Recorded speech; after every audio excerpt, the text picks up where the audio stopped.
О, ну няўжо. Алё, алё, раз, два. Раз, два, три. Раз, два, три, раз, два. Раз. У меня такое адчуванне, што ў мяне стала горш чуваць мікрафон. Ну, напэўна, стала, таму што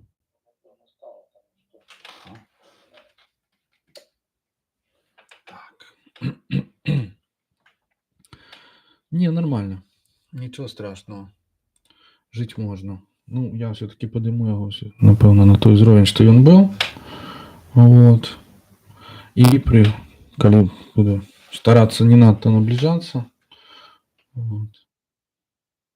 Так, сябры, добра. Будем спадзявацца, што ўсё добра і што, так сказаць, мы працягваем глядзець. Дык вось, я спыніўся зноў жа на цытаванні Борхесам монаха Нагасены, так, з Мелінда Пані, то бок з меліндавых пытанняў, вось там, дзе ён адмаўляе, што чалавек ёсць збегам вось гэтых сканхаў, то бок ці канхаў напалі. Это такіх складнікаў ягонага псіхічнага досведу, часам перакладаецца, так? Вось, five aggregates па-ангельску. Значыць, гэтак жа як рыдван караля не ёсць ні коламі, ні корпусам, ні восью, ні трайнёй, ні хамутом, гэтак жа чалавек не ёсць матэрыяй, формай, уражаннямі, уявамі, інстынктамі ці свядомасцю. Вось. Ну, мы бачым, што тут такі хаотычны ідзе пералік, так, пералічэнне з боку Борхеса, вось, але паслядоўна як бы гэтыя 5 сканхаў яны наступныя. Значыць, я іх усіх зрабіў зноў жа новую беларускую версію перакладу, і сонейка наша свеціць, это цудоўна. Вось, але яно так ужо зусім, ну, слухайце, мы нічого не зробім тут. Яно будзе свяціць на нас вот як просто, ну, можем вось так вот крышечку. Вось, просто у святле буддавай мудрасці я прашу прабачэння. Дык вось, прыдумаў я новы этот самы, ой, не ведаю, прыдумаў я новы пераклад для гэтых сканхаў беларускі, так, каб усе 5 вось гэтых складнікаў пачыналіся з літары У.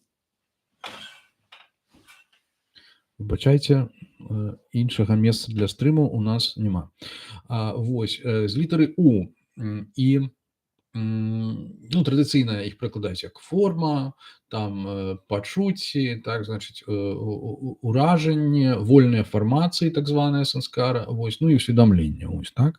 Я дазволіў сабе так зрабіць такую гульню слоў, вось, што 5 У, 5 сканхаў, яны такія: утварэнне, успрыманне, уражанне, добрае, благое, нейтральнае, так, потым упярэджанне, это ёсць вольная фармацыя, то, што мы успадковваем там з мінулага жыцця, з мінулай кармы, і перцэпцыя так званая, да, то, што мы ўжо як бы загадзя прыпісваем таму ці іншаму. Вось, і усведамленне. Вось. Дык вось, гэтыя 5 У, гэтыя 5 сканхаў, іх Борхес там і цытуе. Значыць, далей. Ён, чалавек, не ёсць камбінацыяй гэтых частак і не існуе па-за імі. Першая тэалагічная сума будызму, Вісудхімагга, сцяжына чысціні, абвяшчае, што ўсякі чалавек ёсць ілюзіяй, навязанай пачуццям шэрагам імгненных ізаляваных людзей. То бок імгненных, тыя, што існуюць на працягу імгнення. Чалавек мінулага імгнення, настаўляе нас гэтая кніга Вісудхімагга, жыў, але не жыве і не будзе жыць. Чалавек будучыні будзе жыць, але не жыў і не жыве. Чалавек цяперашняга імгнення жыве, але не жыў і не будзе жыць. Выказванне, якое мы можам параўнаць з фразай Плютарха «De apud Delphos», учорашні чалавек памірае ў сённяшнім, сённяшні ў заўтрашнім. Не душа, а характар вандруе ў кругах сансары з аднаго цела ў другое. Не душа, а характар урэшце дасягае нірваны, то бок выгасання. Цягам гадоў неафіт рыхтуецца да нірваны пасярэдніцтвам строгіх практыкаванняў у нерэальнасці. Калі ён ходзіць па доме, гутарыць, есць, п'е, ён мусіць разважаць, што ўсе гэтыя дзеі ілюзорныя і што ім не патрэбны дзеяч, трывалы суб'ект. Гэты пасаж потым будзе яшчэ цытавацца у ягонай наступнай кнізе. У сцяжыне чысціні чытаем: «Ні ў якім сэнсе я не ёсць чымсьці для кагосьці. і ніхто не ёсць чымсьці для мяне. Верыць у сваё я аттавада – гэта з гледзяшча будызму найвялікшая ерась. Нагарджуна, заснавальнік школы вялікага возу, ён не зусім слушна, так? Вялікі воз гэта Магаяна, а Нагарджуна быў заснавальнікам Мад'ямікі, то бок школы філасофскай сярэдзіны сцяжыны. Так? Нагарджуна сфармуляваў аргументы, што даказвалі пустэчу знешняга свету феноменаў. Ап'янёны сваёй рацыяй, ён дастасаваў іх, іначай і быць не магло, да 4 узнёслых праўдаў – нірваны і Будды. Быць, не быць і не быць, не быць ці не быць. Нагарджуна не быць, ні не быць, так? Нагарджуна абвергнуў магчымасць усіх гэтых апазіцый. Адмовіўшы субстанцыю і яе ўласцівасці, яму давялося адмовіць іхнае выгасанне. Калі сансары няма, то няма і выгасання сансары. Таму казаць, што існуе нірвана, памылкова. Не менш памылкова, аднак, зацеміў Нагарджуна казаць, што нірваны няма, бо калі няма існавання, то няма і неіснавання, якое залежнае, прынамсі, на словах, ад існавання. Няма аб'ектаў спазнання, неведання, скасавання неведання, няма пакуты, прычыны пакуты, знішчэння пакуты, шляху, які вядзе да знішчэння пакуты, няма дасягнення і няма дасягнення нірваны, паведамляе нам адна з сутраў вялікага возу. Ну, сапраўды, як бы. Тут маецца на ўвазе сутра сэрца альбо сутра сарцавіны найвышэйшай мудрасці, так? Адна з самых папулярных махаянавых сутраў. Вось, і там сапраўды, што няма пакуты, няма пазбаўлення пакуты, няма дасягнення і няма чаго дасягаць. Вось, так яна гучыць. Вось, сапраўды, яно як бы інспіраванае Нагарджунам. Вось, але як бы, ну, тут трэба мець на ўвазе, што, ну, па-перша, гэтая сутра, яна напісаная з гледзяшча Бодхісаттвы. Вось. Там дыялог ідзе паміж двума будавымі вучнямі, так? І фактычна Бодхісаттва апісвае, як ён успрымае свет. Гэта для Бодхісаттвы это ўсяго не існуе, таму што ён ужо дасягнуў як бы такой стадыі, так? Што фактычна для яго ўжо няма і нірваны. Як бы. Гэта такое вот існаванне, неіснаванне, пра якое сам Буда казаў у сутрах. Вось. Але што тычыцца яшчэ Нагарджуны, тут важна мець як бы на ўвазе і памятаць, што тое, што Нагарджуна гаворыць пра пустэчу, это не значыць, што ён гаворыць пра неіснаванне. Як бы это крышачку розныя рэчы. Пустэча і адсутнасць свабгавы – это не тое самае, што просто вот нішто, неіснаванне. Пустэча і нішто – это зусім не сінонімы. Ну, дакладна не ва ўсходняй, не буддыйскай думцы, так? Бо гэта часта забываецца і блытаецца. Тому відавочна, што Борхес тут як бы ён вывучаў крыніцы, вось, дабраўся до Нагарджуны, але зноў жа, як бы, ну, мне здаецца, што не зусім ягоная інтэрпрэтацыя як бы дакладная. Ну, читаем далей, што ён кажа.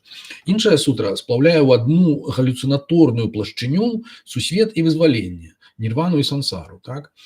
Ніхто не згасае ў нірване, бо згасанне невымерных незлічоных істот у нірване нагадвае ілюзію, створаную фокуснікам. Адмаўлення недастаткова, даходзіць да адмаўлення. Свет – гэта пустэча, і пустэча таксама ёсць пустой. Гэта слушна. Гэта цытаванне, значыць, пра ілюзію, створаную фокуснікам, так, што так трэба уяўляць сабе свет і ўсё астатняе, гэта дыяментавая сутра, таксама адна з самых папулярных магаянавых сутраў.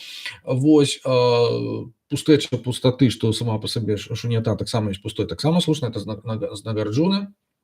Вось, але тут зноў жа трэба мець на ўвазе, што это пустэча адсутнасці, пустэча, адсутнасць сутнасці, так? Это адсутнасць свабгавы, так званай. Вось. І паколькі ўсе рэчы як бы пустыя, сідхармы, не маюць этой свабгавы, то яны як бы ўзаемазалежныя. Вось. Гэта калі верыць інтэрпрэтацыі Нятханя, так, в'етнамскага монаха. То бок на захадзе некаторыя, напрыклад, сідэрыц, так, адзін з будолях, ён на это наогул інтэрпрэтуе, што это тычыцца як бы толькі як бы інтэлектуальнага свету, толькі нейкіх ісцінаў, нейкіх праўдаў, так, нейкіх цверджанняў, што ўсе яны пустыя самі па сабе. Вось. То бок это не значыць, што яны не існуюць.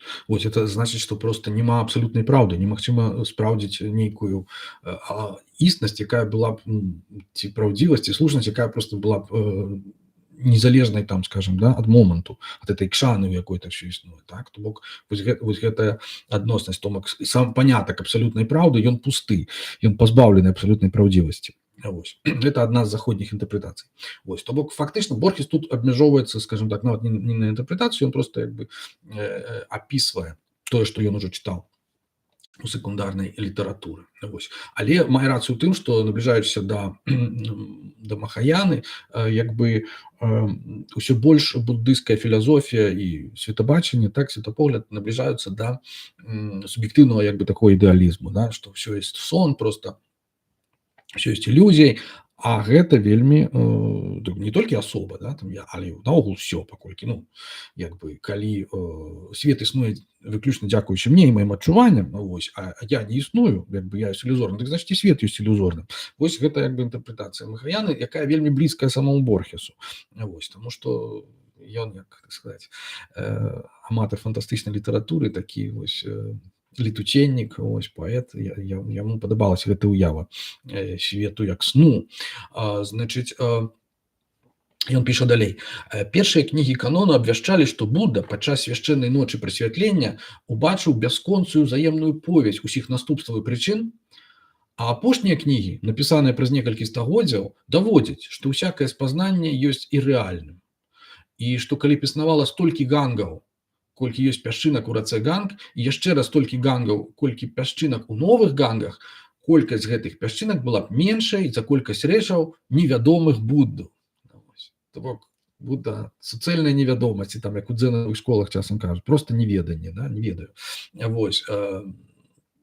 Зноў жа, гэты пасаж, які цытуецца у эссе з кнігі 52 года «Otras Inquisiciones», «Новые расследования», значит, «Од нехта да ніхто» называется, «De alguien a nadie». Вось. То бок Борхес сам себе кампілюе і рэкампілюе даволі часта. Вось. То бок так, это, як бы можна сказаць, это меркаванне школы Ягачара, вот якое ён апісвае, так, вот з гэтымі семі ілюзіямі, што там, як бы, вось, гэта адно, як бы, з меркаванняў нават у рамках Махаяны, а ёсць і іншыя школы, так, напрыклад, Сарвасцівада, якая наадварот, як бы, лічыць, што всё, як бы, існуе, вось, і свет рэальны. Вось, альбо такі філосаф, як Дхармоттара быў, значыць, які казаў, што свет, ён так ці іначай проста дадзены. Вось. То бок рэальны ён ці ўяўны, як бы, ну, і сам Будда казаў, да, што это бессэнсоўнае пытанне. То бок, як бы, калі рэальнасць ёсць ілюзіяй, ну, то ілюзія, як бы, таксама ёсць рэальнасцю у пэўным сэнсе. То бок гэта адрозненне губляецца, так? Як бы, і як бы пытанне, як бы, ну, не тое, што ёсць, яно няма яго, так яшчэ Будда казаў. Пытанне ў тым, як бы, ну, што рабіць в этой ситуации, як бы, да, і розныя адказы, як бы, адпаведна, да, можна там сидзець і дасягаць просто бесконца, вот, а можна быць, так сказать, бодхисаттвам, да, вось, і ці як кажа дзен, да, рабіць тое, што вот робіцца, да, само, вось, ну і гэтак далей. То бок розныя самыя інтэрпрэтацыі Нагарджуны, так, Мад'ямікі, вось гэтых сутраў, яны прысутнічаюць. Вось, то бок няма адзінай слушнай, правільнай інтэрпрэтацыі. Вось. Што Борхес далей, значыць, піша. Такія пасажы не рытарычныя практыкаванні, яны паходзяць з пэўнай метафізікі і з пэўнай этыкі. Для кантрасту мы можам параўнаць іх з многімі пасажамі заходняга паходжання. Прыкладам, з допісам, у якім Цэзар кажа, што вызваліў сваіх палітычных апанентаў, рызыкуючы тым, што яны зноў падымуць на яго зброю. Бо нічога большага, кажа Цэзар, я не жадаю, як быць тым, кім я ёсць, і каб яны былі тымі, кім ёсць. У гэтых словах, якія Макалэй лічыў самымі шляхотнымі за ўсе часы, патыхае заходняя асалода ад асобы. Яшчэ больш выразная ілюстрацыя – фінал Пергюнта. Таямнічы майстар збіраецца расплавіць героя, гэтае распушчэнне, якое ў Амерыцы і ў Еўропе лічыцца пякельным, строга адпавядае нірване. Ольденберг зацеміў, што Індастан – гэта зямля агульных тыпаў, а не індывідуальнасцяў. Яго неабдымныя творы Індастану належаць калектывам ці ананімам. Звычайна іх прыпісваюць пэўным школам, сем'ям ці манаскім супольнасцям, калі не мітычным істотам. Крыніца Winternitzgeschichte der indischen Literatur. Ці з бліскучай абыякавасцю прыпісваюць самому часу, да? Як піша Фотоны ў кнізе «Нігілістычны будызм». Ось. Будызм адмаўляе сталасць я, будызм прапаведуе абнуленне, уяўляць, што сам Будда, які з уласнай волі перастаў быць прынцам Сіддхартхам, мог пагадзіцца захаваць нікчэмныя адметнасці, што ўтвараюць так званую асобу, гэта значыць не разумець ягонай дактрыны. Вось, лічыць Борхес. Ну, мы бачым, то бок, ну, все ілюзорнае, і я ілюзорная у першую чаргу, так, то бок, ну, якая ўжо там асоба ў гэтым Будду, так, вось, як можна сцвярджаць, што ў яго такія асабістыя казані і гэтак далей. Вось, то бок, на гэтым, маўляў, грунтуецца будыйская метафізіка, будыйская этыка. Ну, але мы павінны давяраць, але правяраць, так, у гэтым выпадку, значыць,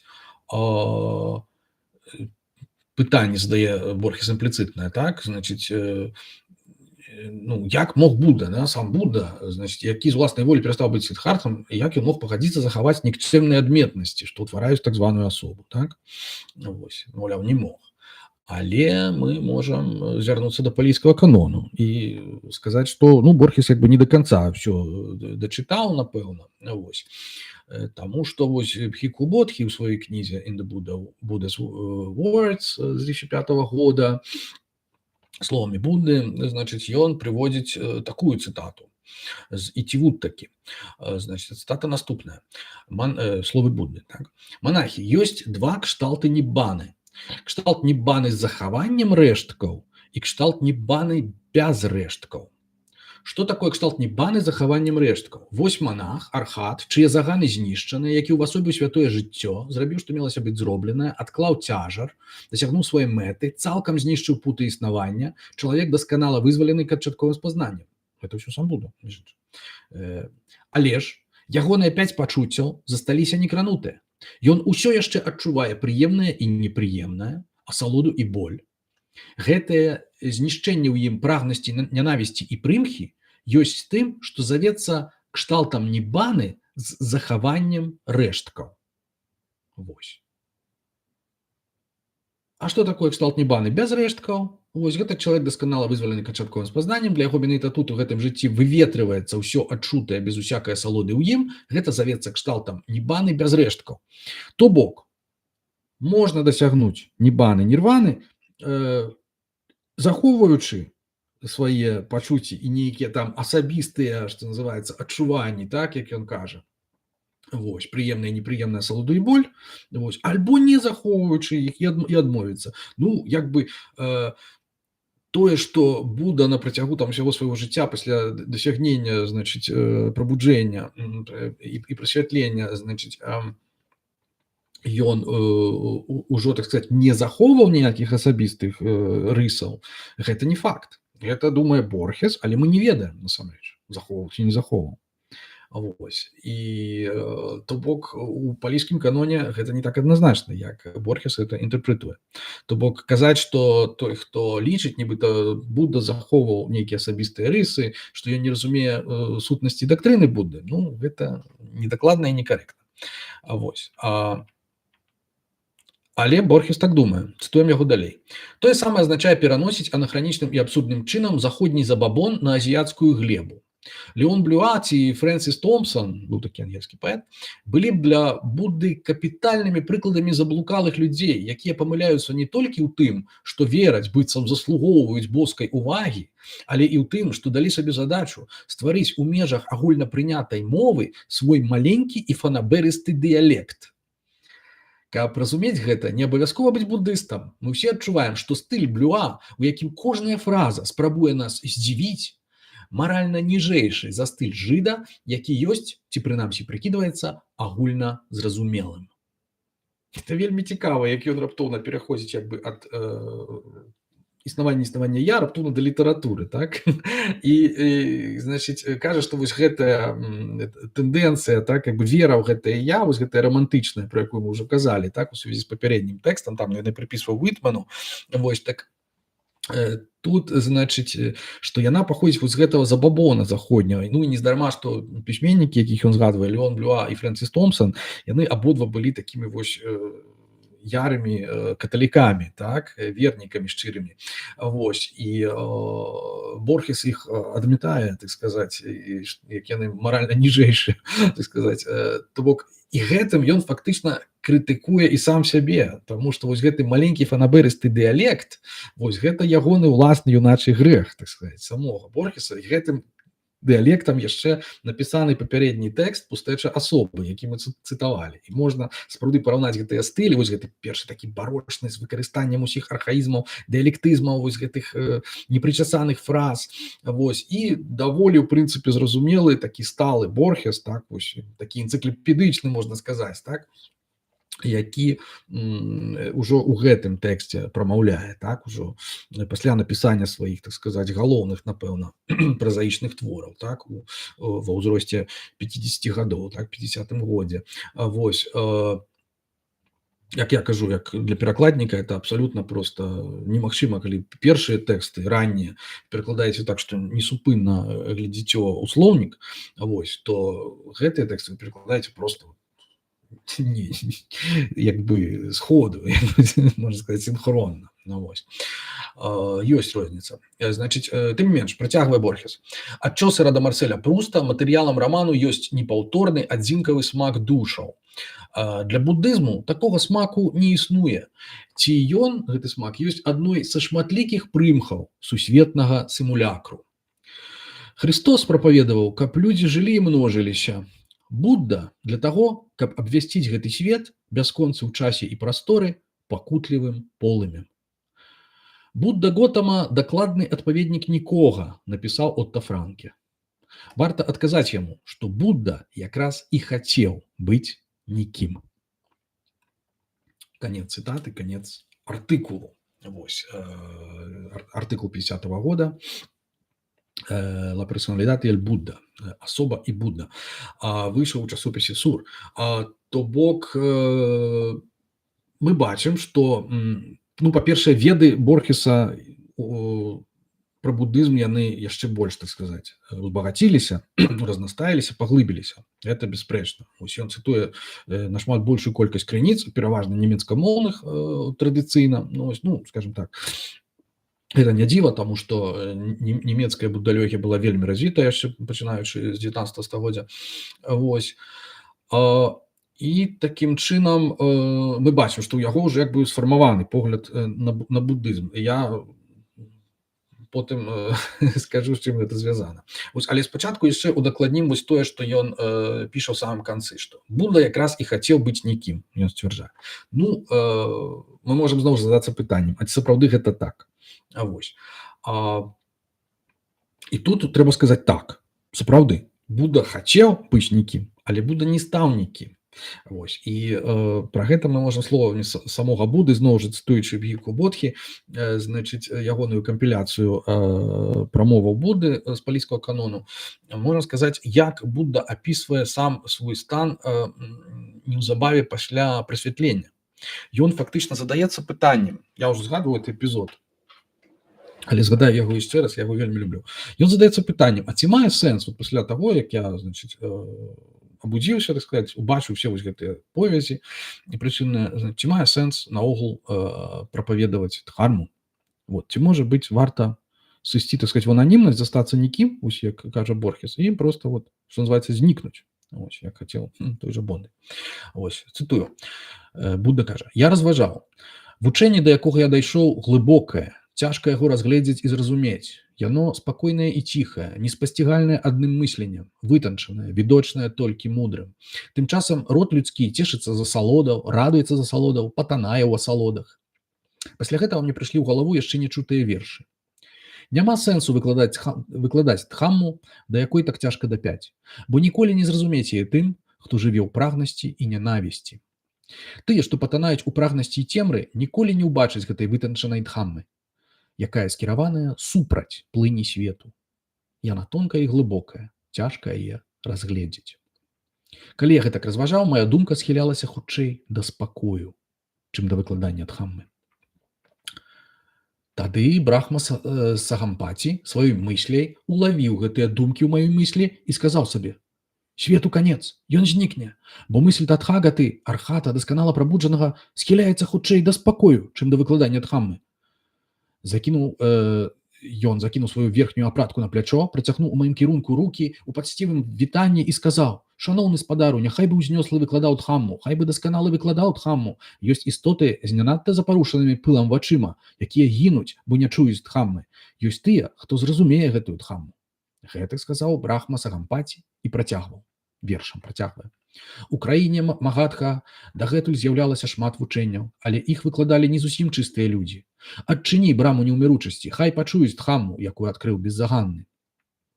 Як чалавек, што стаіць на вяршыні гары, бачыць пад сабой усе стварэнні, гэтак ты, абазнаны і ўсевідушчы мудрэц, узыдзі на дзядзінец Дхаммы. Хай дабрашчасны агледзець гэтае пакаленне людзей, што патанае ў смутку, падлеглае нараджэнню і смерці.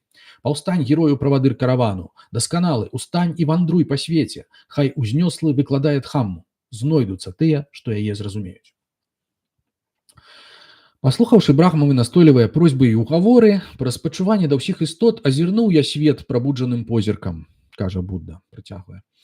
Бачу я стварэнні, у якіх уваччу было няшмат пылу, і стварэнні, у якіх уваччу было шмат пылу. Бачыў істот кемлівых і абмежаваных, з добрымі свомасцямі і кепскімі свомасцямі, падатлівых навучанню і непадатлівых навучанню, істот, якія бачаць пагрозу і небяспеку свету. Тады я адказаў Брахму Сагампаці гэтым вершам. Адчыненая брама неўміручасці. Хай даверацца ёй тыя, што маюць вушы, каб чулі.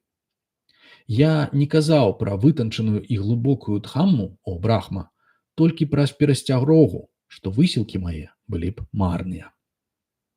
Тады Брахма падумаў: узнёслы пачуў маю просьбу і пагадзіўся выкладаць Дхамму. Ён аддаў мне пашану, абышоў мяне з левага боку і раптоўна знік. Вось так гучыць сутра. І так яна апісвае момант, калі Будда вырашыў не быць нікім, а стаць Буддам, маецца на ўвазе заснавальнікам буддызму, то бок выкладаць Дхамму, прапаведаць сваё вучэнне.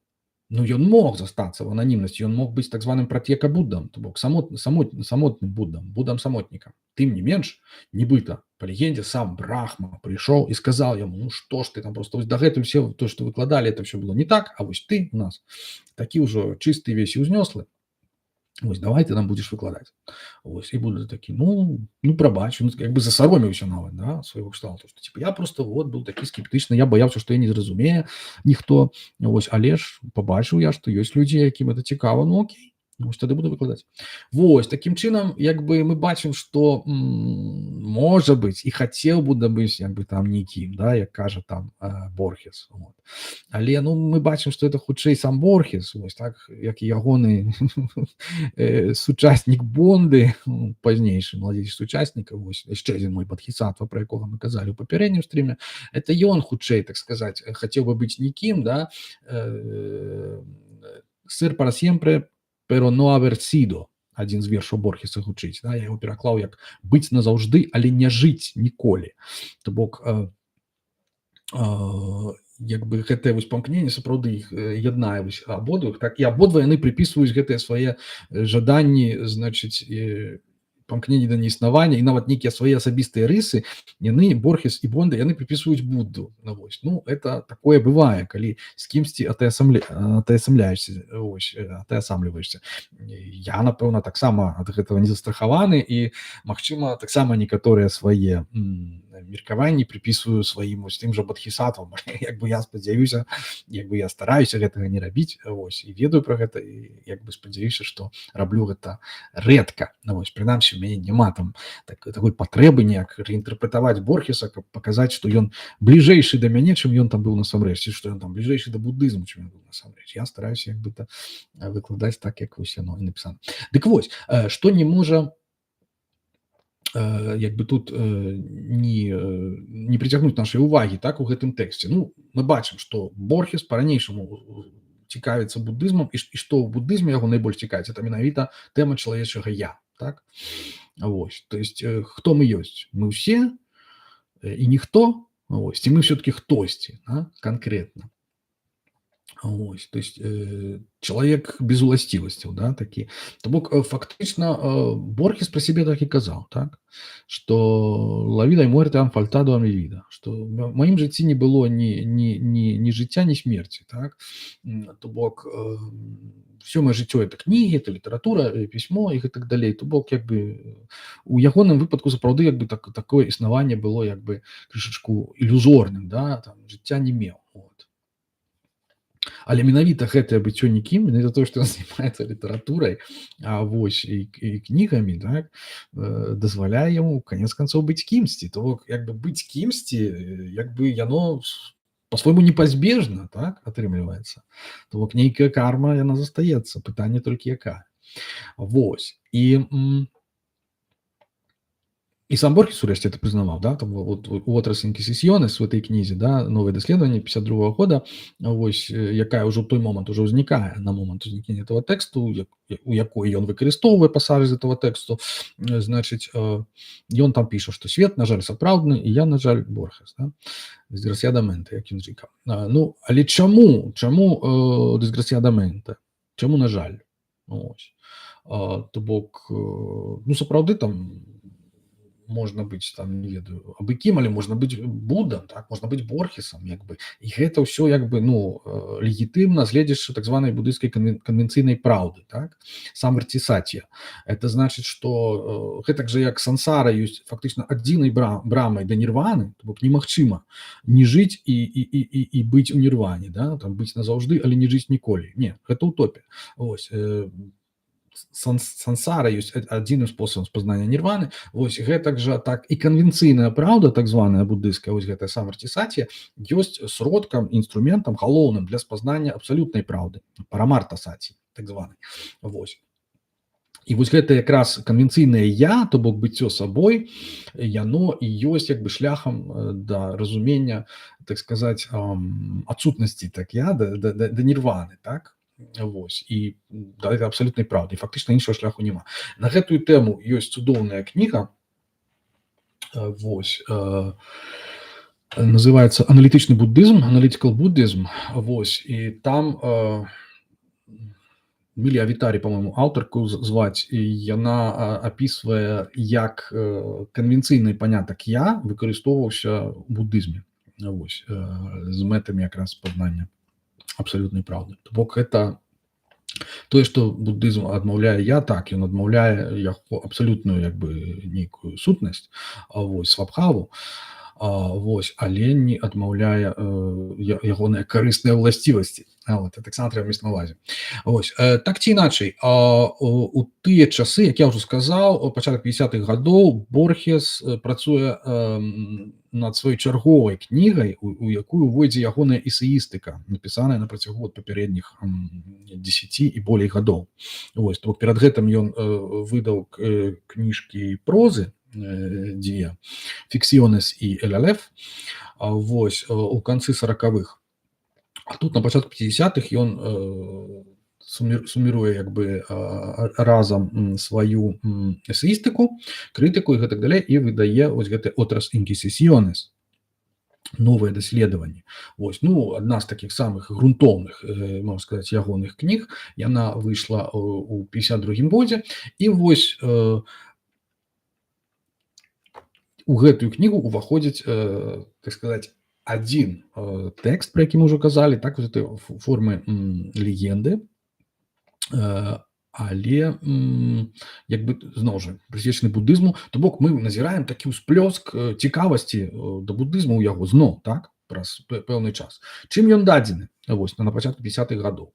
Вось, даволі, аказваецца, ўсё проста. Значыць, ягоная супрацоўніца пазнейшая Алісія Хурадо, значыць, напісала, што ў той час, значыць, Борхес прачытаў у вольным каледжы вышэйшай адукацыі ў 1950 годзе серыю лекцый.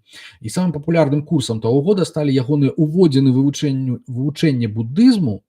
Вось, на гэты курс запісаўся 191 чалавек. Вось вам адказ, адкуль такое багацце цытаваных крыніц у гэтым тэксце 50-го года.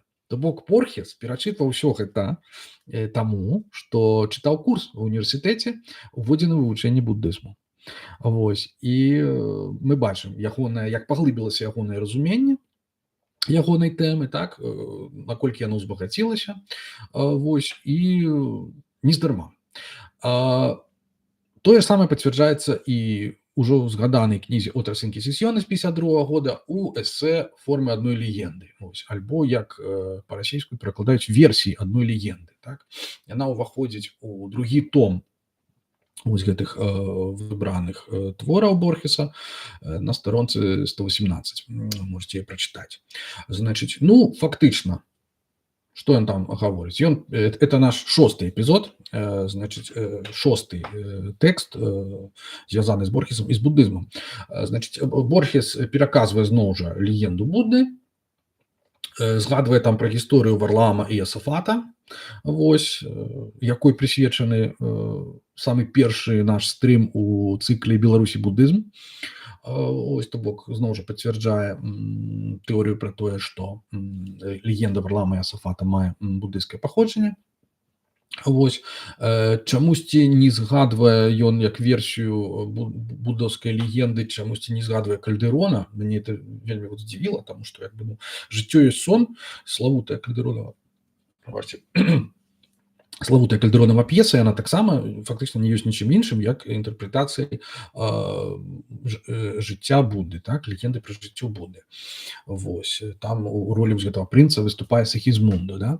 Вось, значыць, там жа Борхес згадвае пра Оскара Уайлда, яго улюбёнага, якога ён перакладаў яшчэ ў дзяцінстве, так што, маўляў, гэта таксама была версія буддыйскай легенды. Вось. То бок, фактычна, увесь тэкст прысвечаны гісторыі Будды і яе адлюстраванням, так, у заходняй літаратуры.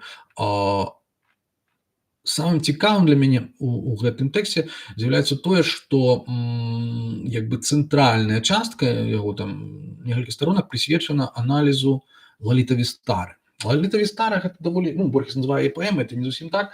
Лаліта-Вістара гэта адна з крыніцаў пра жыццё Будды, такая, ну, лічыцца махаянавая крыніца. Вось, нібыта пазнейшая, насамрэч цяпер даказваюць, што яна фактычна адначасова з палійскімі тэкстамі існавала, проста што належала да іншай школы, так званага паўночнага буддызму.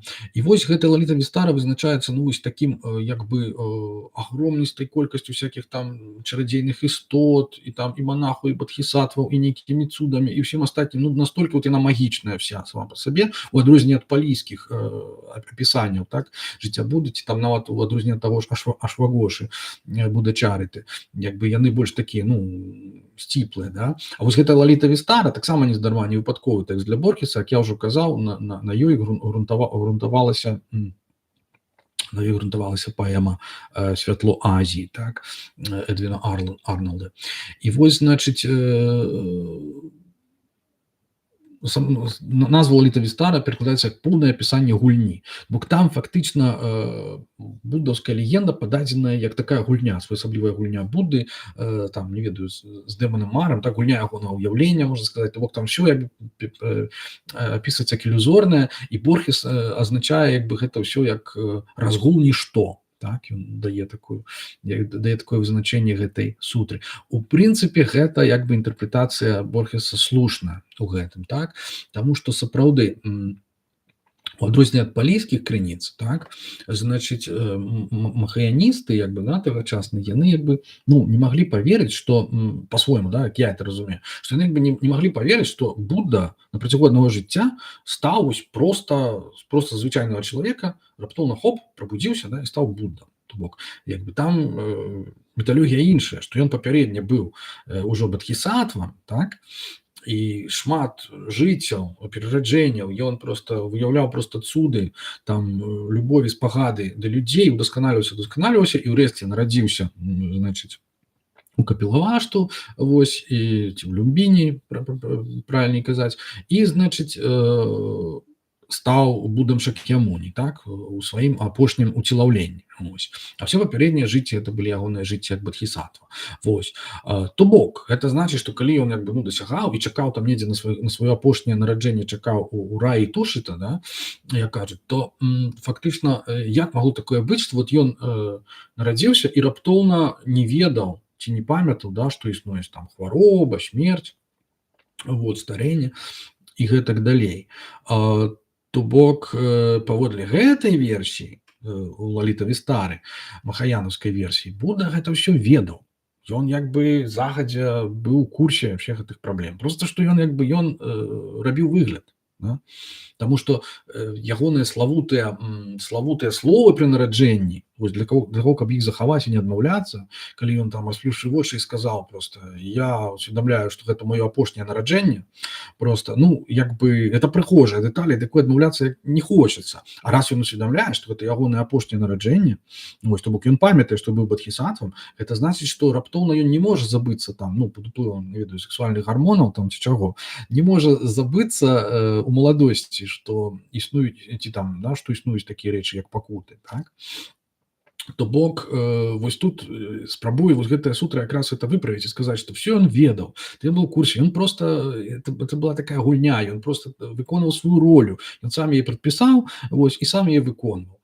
Так, значыць, і тое, што ён там у храм нейкі хадзіў, все такое, ну, карацей, пра гэта ёсць даволі цікавы тэкст Лаліта-Вістара and Sarvastivada, значыць, Indian Historical Quarterly 40-го года, значыць, тэкст ангельскага будолага Томаса, і ён, значыць, якраз это все апісвае.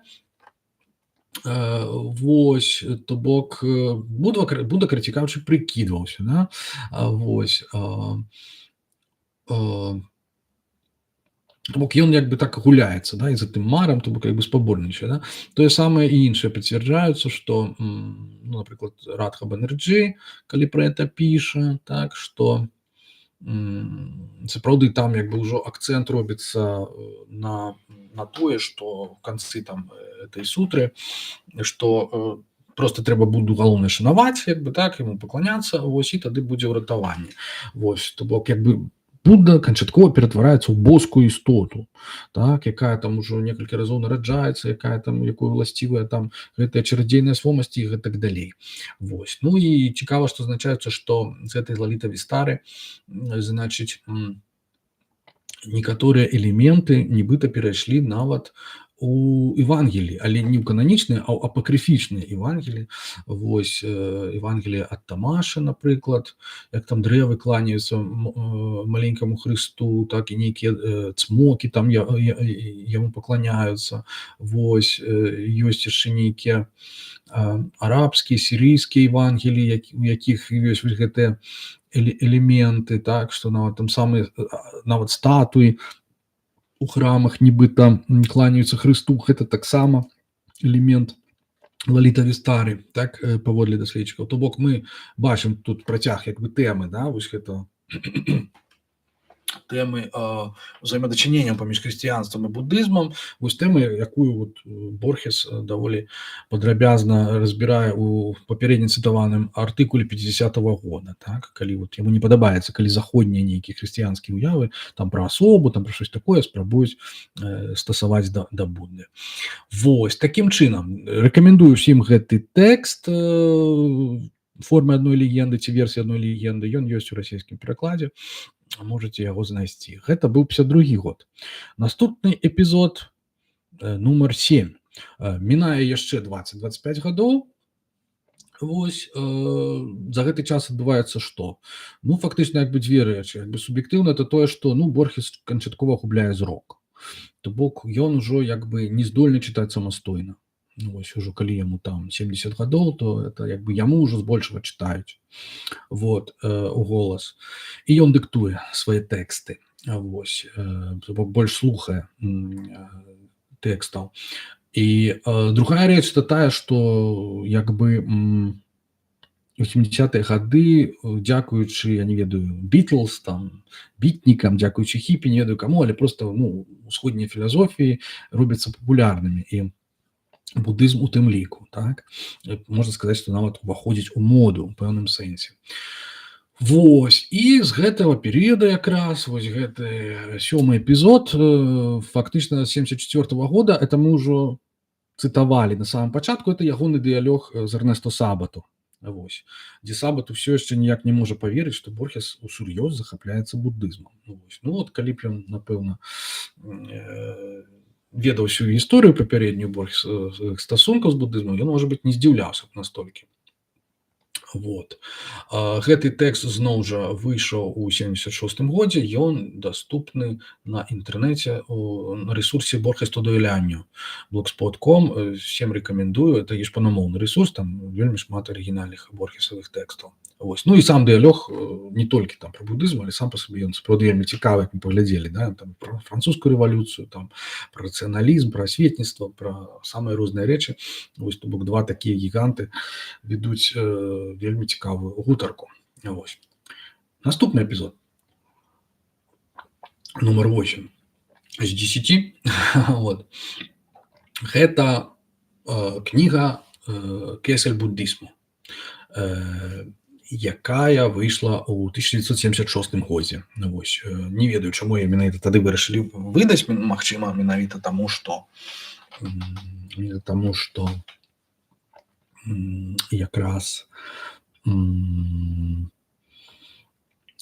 гэты будызм, як я казаў, набываў нейкую папулярнасць. Вот, так ці іначай, разам з Алісіяй Хурадо, ужо згаданай, Борхес піша як бы гэтую кнігу на падставе таго самага курсу, які ён у 50-м годзе чытаў в універсітэце.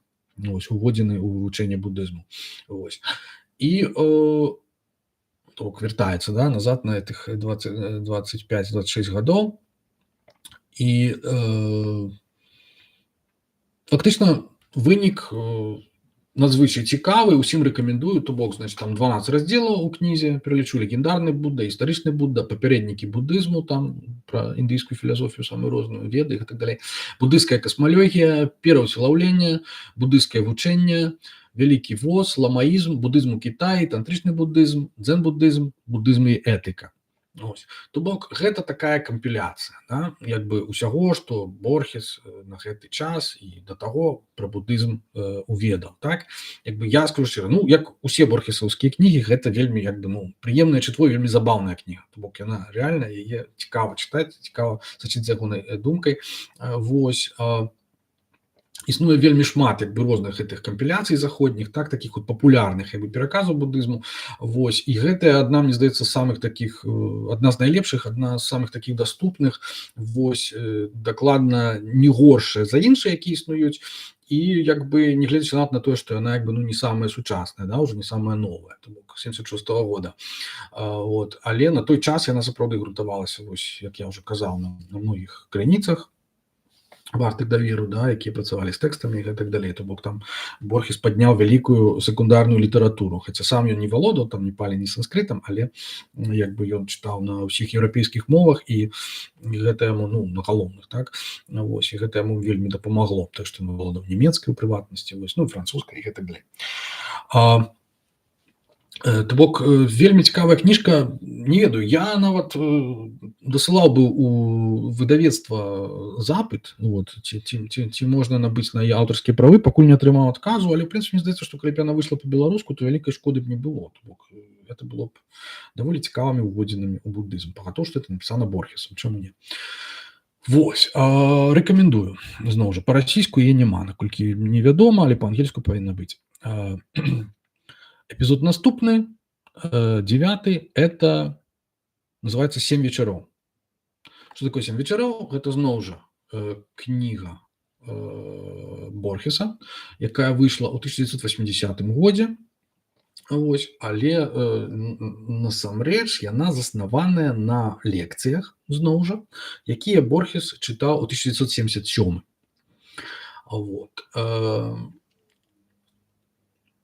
Гэта сапраўды іх лекцыяў было 7, вось, і сярод гэтых самых важных як бы тэмаў для сябе, вось, Борхес выбраў менавіта адну з іх, як бы выбраў будызм, так? Значыць, гэтыя тэмы якія? Боская камедыя Данте, кашмар, 1001 ноч, будызм, паэзія, кабала і слепата. Вось. Гэта тэмы ягоных лекцый.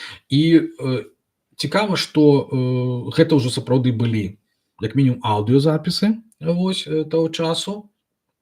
і яны даступныя, некаторыя з іх на Ютубе. Я, напрыклад, паслухаў гэтую лекцыю пра будызм на Ютубе, мушу сказаць, што ну просто зачароўвае, так, сапраўды манера гаварыць Борхеса.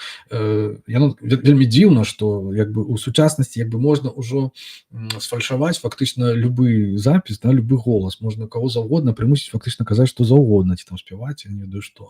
Але гэта, здаецца, это сапраўды аўтэнтычны запіс. Прынамсі, я звяраў з тэкстам, звяраў з расійскім перакладам, які выйшаў у 3-м томе вось гэта трохтомніку, так, 354 старонка. Вот, і як бы, ну, гэта сапраўды як бы, ну, зачароўвае, так, і як ён гаворыць, сапраўды гаворыць так, як потым, ну, і напісана, да? То есть нават думка ўзнікае, а ці не зрабілі наадварот, да? Вось, здаецца, не, здаецца, сапраўды аўтэнтычны запіс. Вось добра, што яны ёсць у інтэрнэце, што іх людзі выкладаюць, таму што, ну, на момант, калі я вучыўся ў Ін'язе, я памятаю, што адзін з нашых выкладчыкаў, толькі Хуан Леонидович Попок, ён так казаў, вось, не без гонару, што ў яго дома ёсць запісы з голасам Борхеса. Я не ведаю, ці гэта былі кружэлкі, ці гэта былі магнітафонныя нейкія запісы, прывезеныя з Аргентыны. Вось, ён быў аргентынскага паходжання, як і продкі мае. Вось, але гэта было унікальнае проста, ну, не знайсці. Ну, а сёння, вот, калі ласка, Борхес для мільёнаў, што называецца, ці там для мільярдаў, можна, значит, паслухаць на Ютубе.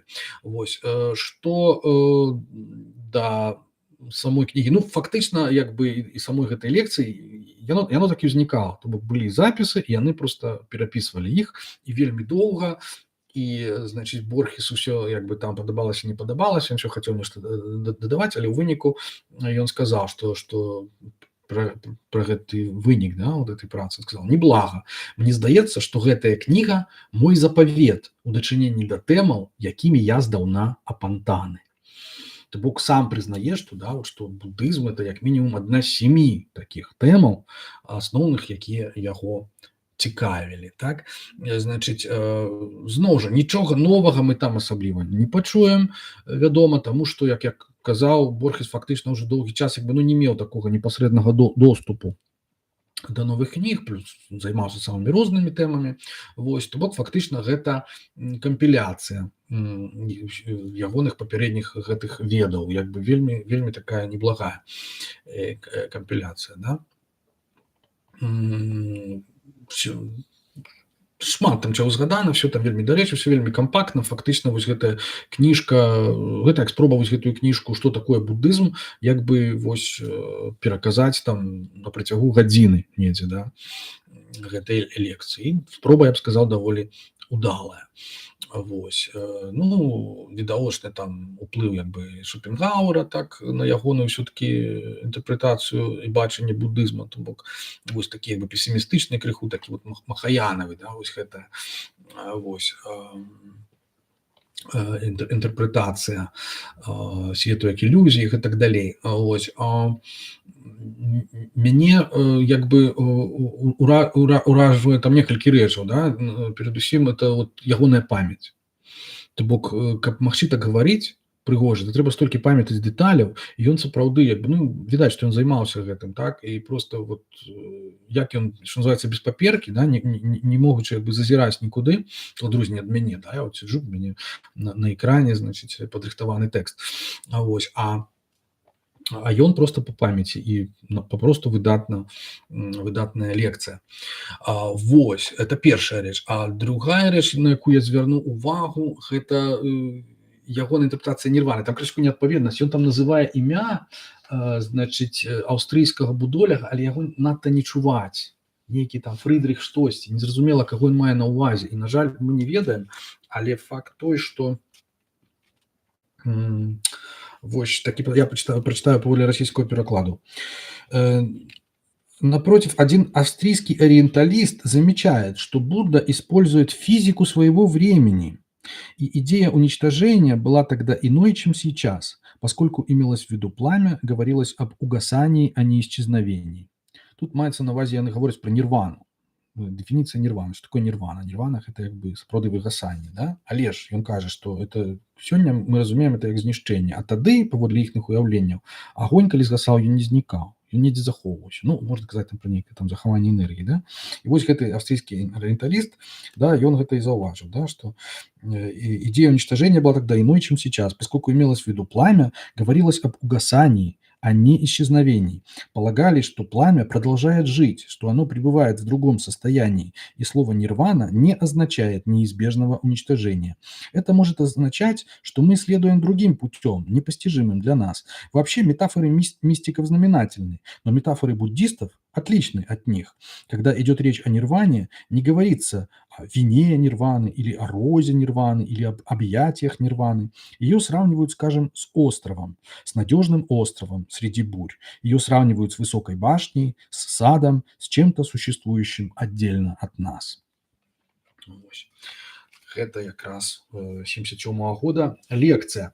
Таким чином, яшчэ одно неўскоснае, а непасрэднае пацверджанне таго, як Борхес займаўся, захапляўся і як разумеў буддызм, прыватнасці нірвану. Вось. Ну і ўрэшце эпізод нумар 10, які я знайшоў у сваіх тэкстах адносна недаўна і сам ажно быў здзіўлены. Гэты эпізод называется «Диалог про буддизм» с 1983 года.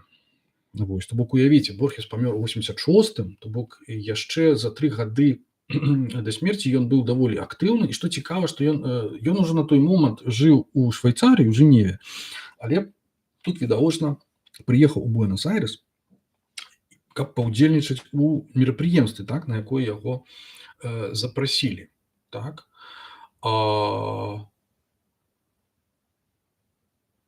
Значит, як это, ну, теперь мне здаецца, што, а можа, ці не памыліліся аўтары этой публікацыі, тому што, як бы, ну, цалкам магчыма, што, ну, здаецца, не, ну, як бы, это аргентынцы, якія павінны былі спраўдзіць факты.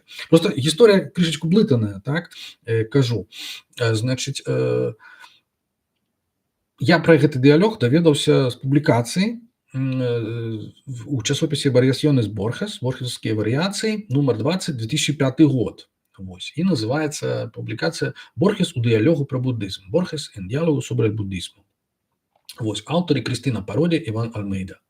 Пароди – это цікавае прозвішча такое, это, значит, прозвішча галоўнага героя, персонажа, значит, таких парадыйных дэтэктываў Борхеса і Біоя Касареса, да? Ісідро Пароди. Вось, быў у іх такі дэтэктыў імі створаны.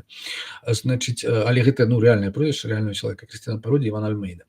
Значит, што яны пішуць? Што ў 1997 годзе рэдакцыя часопіса «Variaciones Borges», вось гэтага, атрымала 3 касеты, і на іх быў запісаны дыялог пра буддызм, які адбыўся ў доме ААН у Буэнос-Айресе 22 лістапада 1983 года. Вось. Удзельнічалі у гэтым дыялогу, так, у гэтай гутарцы удзельнічалі Борхес, ягоны сябар Роберто Алифано, амбасадар Індыі ў Аргентыне Шры Латан Лал Меротра, вось, і вядоўца жанчына, не прыводзіцца яе імя, магчыма, невядомае. Вось, то бок невядома з гэтых запісаў, хто это быў. Вось. Ну і там потым гучаць пытанні публікі і так далей. Вось. То бок, для мяне пытанне тут, чаму так доўга яны не публікавалі гэтага. Ну, вось. Ну, может быть, не ведалі, як да этого правильно падысці, может быть, там это...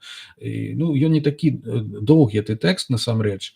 А вось, ну, ажно 3 касеты, значит, 3 стужкі, на як там пишут, ну, хочется все кассеты, может быть, и коли это старый запись, могли быть бобины, но 73-й год, мне здаецца, это уже на диктофон могли записать, так? То бок з 97-го года, моманту атрымання гэтых запісаў, до 2005 года як бы адбывалася што? Ну, напэўна, падрыхтоўка публікацый, не ведаю што, але вось 8 гадоў трывала, пакуль яны это апублікавалі, гэты свой артыкул, ну, вось. Ну і, значыць, дзякуй Богу, што публікавалі, вельмі цікавы тэкст, то бок зноў жа доказ таго, што Борхес да канца жыцця фактычна цікавіўся, займаўся буддызмам. Вось. Вельмі, як бы, ну, заканамерна тое, што, як бы, адной з цэнтральных тэмаў, як бы, гэтай гутаркі гэта параўнанне будызму і іншых рэлігій, у прыватнасці хрысціянства, так, і акцэнт на этыку. Значыць, Борхес там гаворыць у маім перакладзе наступнае, да? Сярод усіх рэлігій вучэнне Буды патрабуе ад нас найменей даверлівасці, таму што, каб паверыць у іншыя рэлігіі, патрэбная свайго кшталту міталогія. Напрыклад, юдаізм вымагае, каб мы паверылі ў асабістага Бога, у абраны народ, у гісторыю, апаведзеную ў старым запавеце. Хрысціянства у выпадку некаторых сектаў, такіх як каталіцызм, вымагае, каб мы паверылі ў свайго кшталту тэалагічную хімеру, камбінацыю, так, троіцу, што складаецца з Айца, Сына і Святога Духа, а потым у карную установу пекла і ў прэміяльную установу раю. Наадварот, у выпадку будызму ўсё, што вымагаецца, гэта этыка. Я абмяркоўваў гэта з дзенавымі святарамі ў Японіі, і яны сказалі, што не абавязкова нават верыць у гістарычнае існаванне Буды. Усё, што трэба, гэта этыка. Ну, сапраўды так. Бок, ну, мы бачым, што Борхес такім чынам наведаў Японію.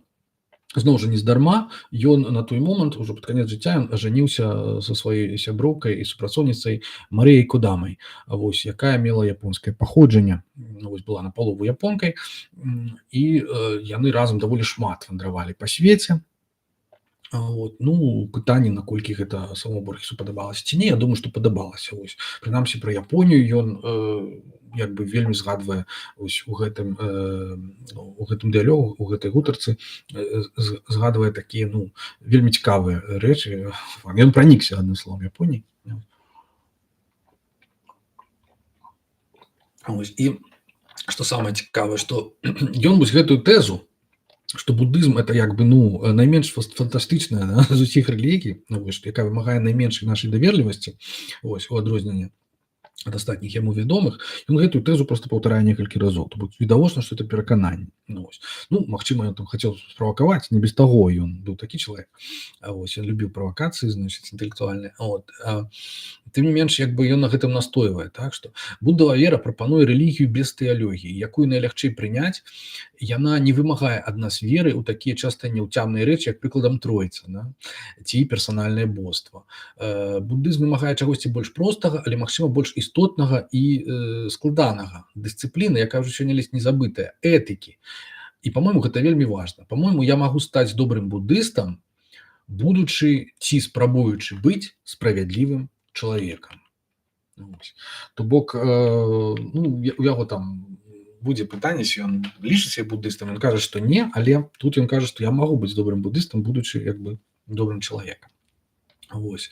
Эта тройца ў яго там увесь час усплывае, тому што, ну, это не так проста. Насамрэч, з-за тройцы, з гэтага разумення як бы раскалолася, так сказаць, да, хрысціянская царква, то бок это нетрывіальная, да, даволі рэч. Вось. Ну, і гэтак далей, да. Што яшчэ ён там кажа, што хрысціянства вымагае, да, каб мы паверылі, што Бог захацеў стаць чалавекам, што ахвяра Бога можа нас уратаваць. То бок яно вымагае многага ад нашай веры ці нашай даверлівасці. А будызм не. Будызм, паўтараю, гэта этычны закон і нічога больш. Ось. То бок у тое, што вымагае хрысціянства, ён кажа, што не ведаю ён, ці можна такое лёгка паверыць, вот, але вось, магу паверыць, што быць этычным чалавекам можа мяне ўратаваць. Ось. Ён кажа, што у выпадку хрысціянства мы маем вельмі складаную тэалогію, у якую мне асабіста цяжка ці немагчыма паверыць. Ось, кажа Борхес. Вот. Зноў жа пра этыку ён кажа, насамрэч, я думаю, што этыка хутчэй за ўсё інстынкт. Калі б я мусіў вызначыць, якая дзея ёсць справядлівай, а якая не, я б не змог. Але штораз, як я нешта раблю, я ведаю з пэўнасцю, з таямнічай пэўнасцю, якая перасягае логіку, ведаю, ці зрабіў я добра, ці дрэнна. То бок я думаю, што ў мяне ёсць этычны інстынкт. І, магчыма, як лічыў і Роберт Луі Стывенсон, гэты інстынкт ёсць ува ўсіх стварэнняў у свеце. Ось. Стывенсон адзін з улюбёных борхесаўскіх аўтараў, вось, якога ён даволі часта цытуе, згадвае. Вось. І вось тут у кантэксце этыкі згадвае наконт інстынкту, так, значыць, то бок для Борхеса галоўная этыка ў будызме, вось, і я думаю, што это сапраўды абсолютна слушна, вось, і Вядома, у хрысціянства таксама ёсць этыка, але што кажа Борхес, значыць, што калі чалавек дзейнічае добра, ён узнагароджаны, калі кепска, ён пакараны, але ніхто не прымае пра гэта рашэнне, так, то бок няма нікога, няма ніякага арбітра. Гэта ўсё само паўстае як свайго кшталту арганічнае квітненне заганаў і даброцяў. Вось гэта закон кармы, так, буддысцкі. То бок у адрозненне ад нейкага там суду, так сказаць, вось гэтага раю пекла, у якія Борхесу цяжка паверыць, ён наадварот, як ён казаў ужо ў дыялогу з Сабатам, так, калі Сабатам, калі памятаеце, ён казаў, што ён верыць у карму. Вось не верыць у рай і пекла, але верыць у карму, як нейкае вот арганічнае квітненне, да, заганаў і даброцяў. Вось. Трэба сказаць, што Борхес, ён такі як бы, і сціплы, і такі прыкаліст свайго кшталту, так, падчас усяго этого дыялогу. Я думаю, што гэта дыктуецца найперш тым, што ён як бы стомлены ўжо, да, ён стары чалавек, і яму цяжка прамаўляць. Таму калі ён прыходзіць, што, маўляў, давайце, хай за мяне вось індыйскі амбасадар там пагаворыць, так, значыць, я там это самае, я ж толькі вучуся, маўляў, я нічога не ведаю, значыць, там прыкідваецца, прыбядняецца, да, адным словам. Вось, але пры гэтым відавочна, што ён разбіраецца ў будызме не горш, як мінімум за індыйскага амбасадара, які не ёсць будыстам, так, але які натуральна вырас у традыцыі індыйскай. Вось, і тым не менш там не абавязкова ведае нейкія тонкасці, да, таму што будызм у Індыі далёка не так распаўсюджаны, вось, як калісьці. Ды і тое дзякуючы далітам і амбэдкару, да, можна сказаць, тыя, што канвертавалі у 50-х годах, да, у буддызм. Значыць, Борхес што кажа, значыць, але многія моманты ў будызме застаюцца для мяне цьмянымі. Я нават не ведаю, ці ўспадкоўваем мы карму, якую ткалі на працягу жыцця сваімі дзеямі, снамі, марамі, словамі, ці ўвесь гэты арганізм, то бок усю гэтую карму ўспадкоўвае нехта іншы. Гэты амбасадар яму кажа: не, гэта той самы дух, адзін і той же самы дух. Борхес: значыць, насамрэч адзіным законам сусвету з'яўляецца этыка, не? Як што ад этыкі паводзінаў залежаць твае будучыя прыраджэнні. Тады этыка азначае адзінае, самае істотнае. Вось, як што ад яе залежыць гэтай прыраджэнні. Вось, амбасадар, значыць, пагаджаецца. Вось, Борхес. То бок, калі я слушна зразумеў, гэта сярэдні шлях, да, будова сцяжыны, это сярэдні шлях між пачуццёвасцю і аскетызмам, не? Амбасадар: так, гэта ёсць сярэдні шлях, пазбягаць, Борхес, пазбягаць крайнасцяў, аскетызму і пачуццёвасці, так? То бок ён увесь час як бы, навадзяшчае пытанне яму дае, як бы раіць яму, як падказвае яму адказы, то бок як бы відавочна, што вельмі добра ведае сваю тэму, вось, яшчэ так, сцябецца з іх там, што кажа, што вот, паколькі я ўсё-такі не буддыст, вось, а жанчына это ведоўца кажа: я таксама не буддыстка. Борхес: як? Няўжо?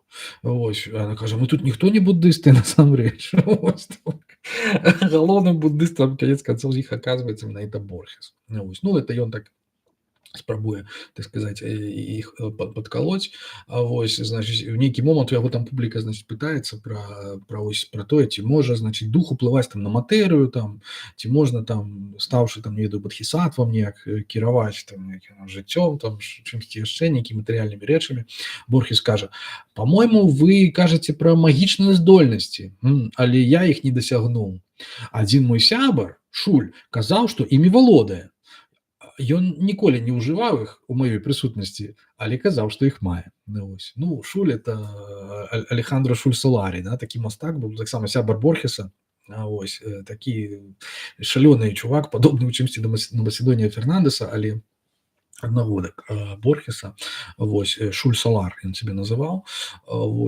Цікавыя былі паміж імі адносіны. То бок, Борхес ён такі быў фактычна, рацыяналістам па жыцці пасля разыходжання з авангардам, але як бы пры гэтым і карыстаўся авангарднымі прыёмамі надалей і тусаваўся з такімі чувакамі даволі цікавымі дзіўнымі, вось, якія сцвярджалі, што валодаюць магічнымі здольнасцямі. Вось, не абы што. Значыць, яшчэ адна з тэмаў, якую Борхес закранае, это у гэтым дыялогу, это Ніцшэ, да? Вось, значыць, зноў жа ён там вяртаецца там да свайго да сваёй інтэрпрэтацыі Лытавістары, да, і кажа, што ёсць пэўны момант, у якім Будда пастанаўляе памерці і памірае ў месцы, якое таксама было прадвызначанае, таму што ва ўсім індыйскім свеце пануе ідэя цыкляў, не ідэнтычных, але падобных. Усё гэта дайшло да стоікаў, да піфагарэйцаў, але яны ўяўлялі сабе ідэнтычныя цыклі, гісторыю, якая паўтараецца мільёны разоў. Маўляў, паводле гэтага я буду тут зноў у вашай такой цудоўнай кампаніі, буду казаць дакладна тыя самыя словы, і ў маёй руцэ будзе той самы кітайскі кіёк, што цяпер. Але мне здаецца, што гэта дэфармацыя таго, што думалі ў Індыі. Там цыклі былі не аднолькавыя, а такія паступова ўзыходныя, у якіх душа паляпшалася ад аднаго цыклю да другога. Уява ідэнтычных цыкляў бязглуздзіца. Да Грэцыі дайшло сапсаванае адлюстраванне індыйскіх ідэй, якое потым пераадкрылі многія, сярод іх Ніцшэ, які называў яго «Die ewige Wiederkunft» – «вечнае вяртанне». Ён быў адным з апошніх. Таксама цікавы пасаж, то бок ён з аднаго боку пацвярджае, пра што мы ўжо казалі не адзін раз, это менавіта ўплыў усходняй філасофіі, у прыватнасці будызму на еўрапейскія ідэі заходнія, так, на хрысціянства і так далей, у гэтым выпадку на антычнасць.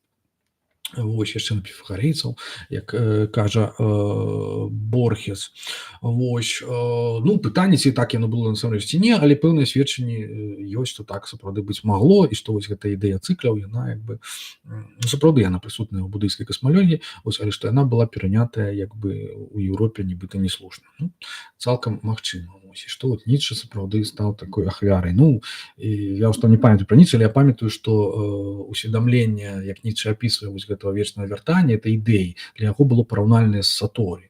Калі ён ішоў і вось адчуў такі момант прасвятлення, значыць, прабуджэння, калі усвядоміў гэтае вечнае вяртанне, ён казаў, што варта было нарадзіцца, па-мойму, так не, да, там вучыць, што варта было нарадзіцца ўжо дзеля таго, каб перажыць гэты момант, у які гэты момант я прыйшоў да гэтай ідэі.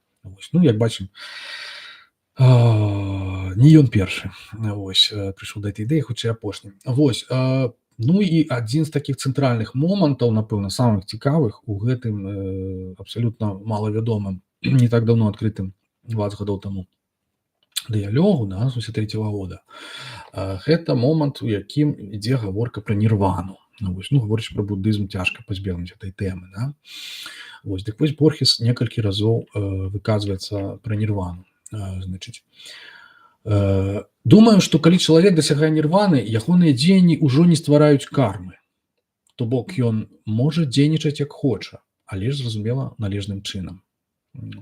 Маецца на ўвазе, што ён свабодны. Тут як бы сапраўды, што не ствараюць кармы, это значыць, што ён ужо як бы свабодны ад сансары, калі ён дасягнуў нірваны. Але цікава, што ён можа дзейнічаць далей. Тут як той самы Будда, які дасягнуў нірваны, але застаўся прапаведаваць сваю дхарму. Значыць, што далей кажа Борхес? Я размаўляў са святарамі з дзэнавага манастыра ў Японіі, і адзін з іх, хлопец 30 гадоў, сказаў мне, што ён дасягнуў нірваны двойчы, што ён, натуральна, не можа мне гэтага апісаць, таму што кожнае слова вымагае супольнага досведу. Ён сказаў: пасля гэтага я, як і Будда, які пасля дасягнення нірваны прапаведаваў сваё вучэнне, адчуваў усё тое ж, што дагэтуль, але па-іншаму, спосабам, які немагчыма ні з чым параўнаць, ані патлумачыць. То бок, будучы ў Японіі, Борхес хадзіў па манастырах, у тым ліку буддыйскіх, у тым ліку размаўляў з людзьмі, і яны апісвалі ім такое тут маецца на ўвазе адчуванне саторы, так, хутчэй за ўсё, не столькі сам па сабе нірваны. Значыць, Борхесу задаюць пытанне, значыць, з публікі. Хацеў спытаць, а вы дасягнулі нірваны? І Борхес адказвае: не, карамба, і вельмі пра гэта шкадую. Тым не менш, двойчы ў жыцці я адчуў сябе па-за часам. Я не ведаю, колькі гэта цягнулася, бо я ж быў па-за часам. Але двойчы ў жыцці, штораз пасля даволі такіх скрушных, маркотных перажыванняў, я гэта адчуваў, так? Спярша я падумаў інтэлектуальна, У гэтым няма нічога асаблівага, але потым адчуў: гэта нечага вартае. Тут ідзе такая фраза, якая нагадвае Коан і чымсьці нагадвае апошнюю фразу Каана, якая сігналізуе менавіта гэтае прабуджэнне. Раптоўна Борхес гаворыць: якая мне розніца, што адбылося з паўднёва-амерыканскім паэтам Борхесам у 20 стагоддзі? Я ўбачыў сам сябе звонку і цягам пэўнага інтэрвалу, як ён напіша, цягам пэўнай прасторы адчуваў сябе па-за часам. Але вядома ж, гэта не нірвана, гэта сціплая сімуляцыя нірваны і больш нічога. Вось такі ён сціплы. Але просто, з гэтага пасажа просто немагчыма не захапляцца, таму што это просто відавочна, наколькі дакладна ён просто разумее, што такое нірвана, і што такое саторы. Это просто да. Зноў жа, это ягоная сціпласць на месцы, звычайна, пра такія рэчы ніхто не расказвае, але ягонае апісанне і само з'яўленне гэтай фразы: якая мне розніца, што адбылося з паўднёва-амерыканскім паэтам Борхесам у 20 стагоддзі. Это фраза, якая сігналізуе ягоны выхад са сваёй біяграфіі, са сваёй асобы, так званай, этой папяровай, выхад кудысьці ў бок. Ён кажа: я ўбачыў сам сябе звонку. І адчуваў цягам пэўнага інтэрвалу, адчуваў сябе па-за часам. То бок усвядоміў сваю будаўскую сутнасць, універсальнасць сваёй свядомасці. Гэта адмежаванне ад гэтай такой канвенцыйнай асобы, гэта і ёсць, прынцыпе, адной з прыкметаў перажывання якраз саторы і перажывання менавіта нірваны, про якую яму апавядаў дзенавы гэты майстар. То бок ён сам гэта меў, гэта адчуванне. І што цікава, што ён там спачатку кажа, што некалькі разоў это здарылася, і што інтэлектуальна ён падумаў: у гэтым такого нічого асаблівага няма. Але адчуў менавіта адчуванне, што гэта нечага вартае. Я яшчэ перад самым пачаткам стрыма паспеў перакласці ўрывак з кнігі майго чэшскага сябра і таксама настаўніка, дарэчы, я спадзяюся, што магу яго лічыць сваім настаўнікам, Ежи Горба, чэшскі будолях, які, у ягонай кнізе называецца «Апога, наміналізм і спазнанне ў будыйскай філасофіі», 2024 год, пакуль што найноўшая іркава кніга, і ён там, піша на старонцы 330-331, я читаю у вокладцы. Вось эта кніжачка. З аўтографам, між іншым. І вось што Ежи Горба піша у гэтай кнізе пра гэтыя складнікі спазнання, усведамлення і пачуццёвае перажыванне. Жывое і яснае ўспрыманне можа, з гледзячы будыстаў, граць прынцыпова важную ролю ў нашым асабістым пераўтварэнні. Дан у кнізе «Mind and its Objects», мысль і яе аб'екты, піша, што калі я мысленча, канцэптуальна і інтэлектуальна разумею будысцкі панятак неяства асобы, адсутнасці я у асобе, пудгала найратмія на санскрыце, то бок, што ў мяне няма ніякай трывалай, нязменнай, абсалютнай тоеснасці або я, гэта можа быць вельмі карысна і важна для таго, каб пазбавіцца маіх напругаў, страхаў, боляў і гэтак далей, звязаных з прывязанасцю да гэтай існасці, да асобы, да я. Аднак сапраўднае ўспрыманне неяства асобы, то бок таго, што я ў сапраўднасці не маю ніякага нязменнага трывалага я, паводле Дана ёсць чымсьці абсалютна адрозным ад інтэлектуальнага разумення. Таму што яно вельмі выразна ўплывае на мае паводзіны, перакананні і гэтак далей. Менавіта таму гэты інсайт, гэтае занурэнне, заглыбленне ў першаснасць успрымання ёсць асновай семічасткавай тыпалогіі пазнання, якую зрабіў славуты Чапа і якая мае важнае значэнне ў тыбецкім буддызме. То бок, зразумець это адно, інтэлектуальна нешта ўсвядоміць, а адчуць, менавіта пачуццёва, Вось гэта тое, што стварае вось гэтую аснову вось гэтага асабістага пераўтварэння, вось гэтага досведу, пра які гаворыць Саторы і пра які гаворыць, як вот дзенавы манах казаў, як пры дасягненне нірваны. То бок Борхес, кажучы пра тое, што вот яго як бы інтэлектуальна ён на гэта глядзеў так як бы скептычна, але пачуццёва ён ведаў, што гэта нешта азначае, нечага вартае. Ён вельмі дакладна як бы апісвае гэты досвед, і ён проста, ну, ён сапраўды ведае, пра што вядзецца гаворка. Пры ўсёй сваёй сціпласці. Вот. І потым ён, значыць, заканчвае так на эту тэму, так?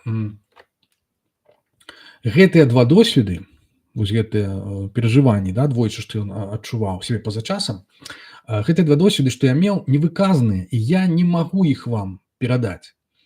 Я ведаю, што я адчуваў сябе вельмі шчаслівым і згадваю пра іх сёння з настальгіяй, як пра штосьці, што здарылася з кімсьці іншым. Вось і ўсё.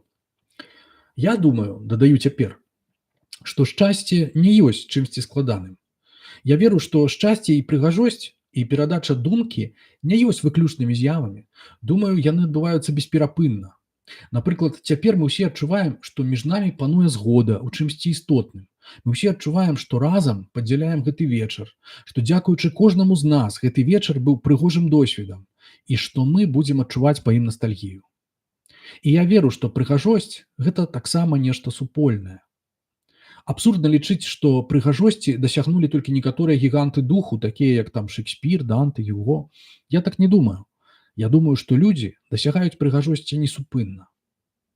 І я веру, што калі б усе кнігі зніклі, то мы зноў бы іх напісалі. Канешне, такое выказванне ад чалавека, які ўсё жыццё вывучаў ужо напісаныя кнігі, так, яно, канешне, гучыць вельмі так, можна сказаць, рэвалюцыйна. Вось.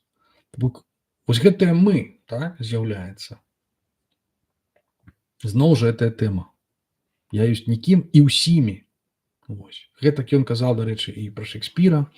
Вось, што гэта якраз тое, што вот уласцівая людзям, вось гэтая будаўская прырода агульная, так? Не толькі людзям, але ўсім жывым істотам, так? То бок, як быццам бы вось гэтае, як сказаць, перасяленне, да, рэінкарнацыя, як быццам яна была дзякуючы эмпатыі, магчымая тут і цяпер, да?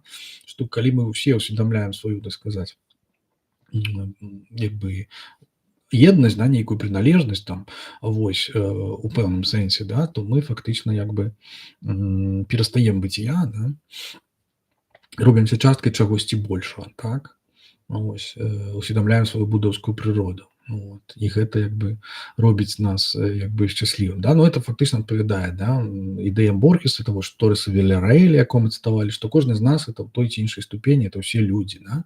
Вось, і чалавецтва, ну, такая як бы сеть Індры, да, вось гэта метафора буддыйская з Тамсака сутры, да, што это сеть сатканая з дыяментаў, кожны з якіх люструе ўсе астатнія і люструецца ва ўсіх астатніх. Ну, то бок таксама ў гэтай сувязі згадваюцца тэксты Борхеса, да, такія як, напрыклад, неўміручы, да, са зборніку Алеф, першы, по-моему, тэкст, які я перакладаў на беларускую, калі не памыляюся. Даецца, ён ёсць на літражы. Вось якраз пра тое, як чалавек, калі жыве бясконца доўга, то ён можа быць усімі за гэты час, так? Вось, яго там персанаж, які быў Гамерам, там яшчэ кімсьці, вот, на працягу гадоў. Вось, альбо ёсць яго такі караценькі тэкст, такая прыпаведь, да, пра чалавека, які там займаўся партрэтаваннем кшталту іншых людзей, там штосьці ўсё маляваў, там свет і ўсё, а потым адышоўся і ўбачыў, што гэта агромністая карціна на сцяне, якую ён маляваў усё жыццё, яна, власна кажучы, увасабляе ягонае аблічча, ягоны твар. Вось, то таксама так, што чалавек ёсць усімі, фактычна, адзіны спосаб быць сабой, да, это быць усімі. Вот. Але і для таго, каб быць усімі, трэба ўсё-такі быць для іх кімсьці, да, вот як мы казалі раней пра Будду, мець нейкае канвенцыйнае я. Ось. Бок это все даволі так як бы дыялектычна. Значыць, Пра тое самае вот перажыванне шчасця, пра якое казаў Борхес, якое даступнае ўсім. Вот, хаця ён часта там у жыцці там наракаў, што я вот не быў шчаслівы там у жыцці, вот это самае. Але насамрэч быў, да, я так вот спантанна, як ён кажа. Вось ён яшчэ ў 70-м годзе так ён пісаў ці казаў у адным з інтэрв'ю. Значыць, у пэўным сэнсе маладосць бліжэйшая да мяне сёння, чым тады, калі я быў маладым чалавекам. Я больш не лічу, што шчасця немагчыма дасягнуць. Калісьці даўно я так лічыў. Сёння я ведаю, што шчасце можа адбыцца ў любы момант, але што яго ніколі не трэба шукаць. Што да няўдачы ці славы, то яны даволі неістотныя, і я ніколі пра іх не дбаю. Чаго я цяпер шукаю, гэта спакою, асалоды мыслення і сяброўства. І, хаця гэта мо залішне саманадзейна, адчування любові і таго, што мяне нехта любіць. Ось. То бок шчасце можа адбыцца ў любы момант, але яго ніколі не трэба шукаць. Гэта тая самая формула, якую дзэнавыя майстры ўжываюць у дачыненні да саторы, да, ці прасвятлення, ці прабуджэння. Яно можа адбыцца калі заўгодна, але яго ніколі не дасягне той, хто яго шукае, да, пераследуе. Вот. Ці як напісана на магіле Чарльза Букоўскага «Don't try». Не спрабуй нічога дасягнуць, альбо як у сутры сэрца, да, кажуць, няма дасягнення і няма чаго дасягаць. Вось, дык вось гэта былі нашыя 10 эпізодаў з тэмы на Борхес і будызм. Я спадзяюся, што яны, в прынцыпе, вас дастаткова пераканалі ў тым, што, значыць, на працягу ўсяго жыцця Борхес будызм, значыць, вывучаў, нават выкладаў будызм, да? Вось тэмы будысцкія распрацоўваў, закранаў у сваіх творах, вось, і нават паводле сваіх поглядаў філасофскіх, вось, быў да будызму вельмі блізкі. Вось. І паверце мне, калі мы будзем вывучаць творчасць Борхеса, я думаю, што засталіся тэксты Борхеса, якія я не чытаў, ось, але іх, гэта не такі вялікі, я думаю, працэнт, таму што все-таки я вывучаў яго даволі доўга і як бы мне падабаецца ў ім все, практычна ўсё. Ось, і як бы з таго, што я ведаю, вельмі шмат, сапраўды, мы паўсюль можам знайсці элементы будызму. Вось,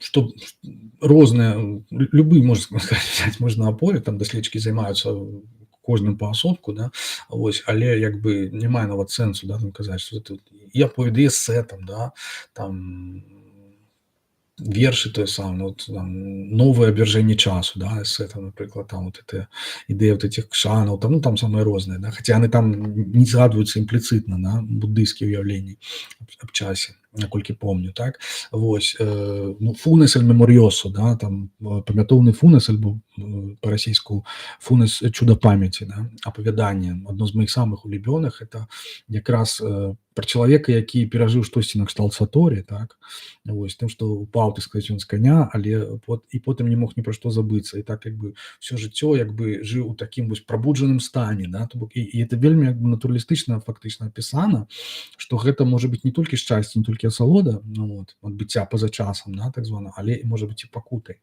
Вось, то бок, бліскуча. Карацей, шукайце і знойдзеце ў Борхеса будызм, практычна паўсюль. Вось. Сам Борхес лічыў будызм, як мы вот пераканаліся, фактычна найбліжэйшай рэлігіяй да сваіх поглядаў, але што тычыцца, паводле культуры сваёй, так, агульнай, ён быў, вядома, бліжэйшы да заходняй традыцыі, еўрапейскай традыцыі, хрысціянскай, юдэйскай, раманскай, германскай культуры. Можа быць, нават хутчэй да вот паганскай, да, антычнай і германскай, таму што, як мы чулі, з хрысціянствам і юдэйствам, юдаізмам у яго былі пэўныя пытанні, да, да іх, не мог да канца паверыць у пэўныя рэчы. Вось, казаў ён, да, што вось гэта паняцце пра перасяленне душаў, так званае, да, што яно існавала і ў кельтаў, так, што друіды як бы ў гэта верылі. Вось, пісаў адным з вершаў, што ў мінуўшчыне ён калісьці быў там ваяром англосаксонскім нейкім, вось сярэднявеччы. Ну, адным словам, это вельмі была блізкая яму тэма, вось сярэднявечча, вікінгі і так далей. Вось вывучаў ён у старасці стараангельскую мову, і нават на гэтай мове напісаная ягоная эпітафія, да, якая ў перакладзе, наколькі помню, яна гучыць штосьці накшталт «не бойцеся», так? Вось, маецца на ўвазе «не бойцеся смерці». Вось, ну, і я лічу, што нягледзячы на тое, што напісана там па-стараангельску, там з выкарыстаннем, здаецца, нейкіх рунаў, вось, я лічу, што это, ну, вельмі такая буддысцкая эпітафія, вот, бодхісаттваўская па-свойму. Вось, таму што зноў, як бы цытуючы сутру сэрца, можна сказаць, што для бодхісаттвы мыслі ўжо не ёсць перашкодай, а без перашкоды няма страху. Бо як бы пераадоленне страху, гэта вызваленне, это як бы і ёсць сутнасцю буддызму, і в гэтым сэнсе можна сказаць, што Борхес як бы не толькі разумеў буддызм, але як бы і дасягнуў таго, што мы называем прасвятленнем. Што б ён сам пра гэта не казаў і што б ён сам пра гэта не думаў, але мне здаецца, што это відавочна. І зноў жа кажучы пра мяне на заканчэнне, да, што як бы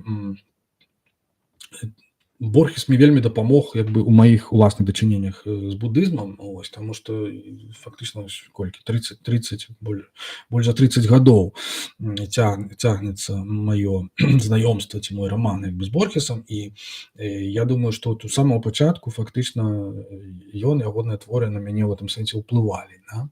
На маё фармаванне як буддыста яшчэ да таго, як я гэта ўсвядоміў, што я буддыст. Вось. Ну, доказам гэтаму это, напрыклад, роман «Там, дзе нас няма», мой дапісаны ў 2004, я пачаў пісаць 99-м, то бок фактычна, ну, праз 5 гадоў, якіх 5-6 гадоў пасля знаёмства з Борхесам, і ўжо ў гэтым рамане вельмі шмат буддыйскіх ідэй, якія так закамуфляваныя пад вось гэтую імаверскую секту, так, пад імавераў і іхную кнігу імаверскую і гэтак далей. То бок, калі вы пачытаеце, то вы пераканаецеся ў тым, што там вельмі шмат элементаў буддызму. Вось, і яны ўзяліся аднекуль, да, не проста так, то бок недзе я іх пераняў. Вось. Ну, і відавочна, што Борхес это быў адзін з уплываў і адна з крыніцаў майго тагачаснага натхнення. Ну, вось. Тым часам успаміны мае самыя свежыя, недаўнія, які я выдаў, спробы эксперыментальнага канструявання сябе, вось гэты двухтомнік, это ўжо як бы такая, ну, праграмна буддыйская фактычна кніга, вось напісана якраз буддыйскіх пазіцый пра якраз вот это пра штучнае канструяванне я і пра яго дэканструкцыю, да, у пэўным сэнсе. Вось, і вось на гэтую тэму буддызм і аўтафікшн я буду гаварыць у рамках фестывалю «Прадмова», які ў гэтым годзе завітае ў Прагу. Ось, і ў суботу 25 кастрычніка в рамках прадмовы у мяне будзе гадзінная імпрэза. Не памятаю, о которой гадзіне, здаецца, о 5-й, ось, з назвай «Буддызм і аўтафікшн».